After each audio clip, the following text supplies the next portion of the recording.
All right, well, the National Joint Operational and Intelligence Structure says South Africa will not experience a shutdown on Monday, but rather a planned protest.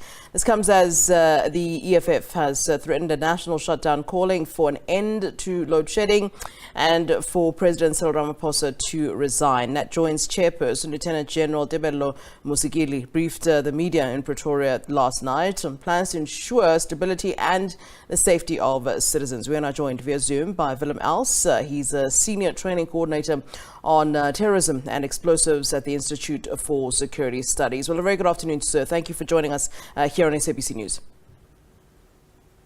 Good afternoon to you. All right, let's talk about, from your perspective, how you think that this is all being dealt with from the part of security. Isn't it Joint's appropriately and adequately responding to the shutdown, which, of course, hasn't happened yet? Yes, I think, we have to compare it to the events of 2 years ago, where the Nat Joint and the security cluster was mainly absent, and there was no apparent actions that were taken pre the events. But what we saw now that it seems that with the advance notice and also maybe the security cluster that has also beefed up the intelligence over the past 2 years, we see that there is some adequate planning that is in place. It's been ongoing for some time, and we also saw this morning when I drove down to Natal, I saw that all these security instruments are already in place. So I think we should not fear that the events of 2 years ago will repeat themselves this time around. We see that there are some proactive measures that are being in place, and now we also hope that some reactive measures will also be in place that will be able to establish a law and order, but also the rule of law that is so important for our state. It seems that, and you raised the issue of the events of 2 years ago where we saw mass looting and so forth, but it seems that the EFF is offended by the comparison. They're saying that this is a led protest, which certainly wasn't what we saw 2 years ago. What do you make of that, where they're saying these comparisons shouldn't actually be drawn because this is an actual protest about something?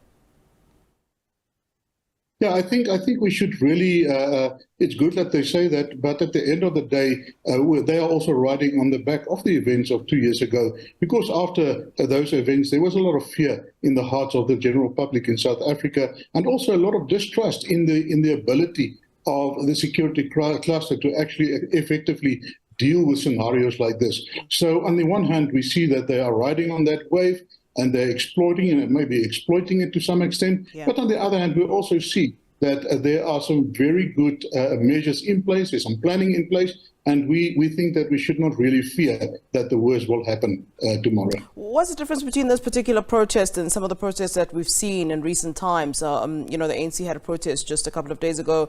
The DA had a protest, I think it was about load shedding as well, a couple of months ago. We've seen truck drivers having protests. We saw farm owners having protests against farm murders, for example, where they also, shut down roads. What's the difference now, and why is the security cluster preparing themselves more so than with the other protests? What's the difference now?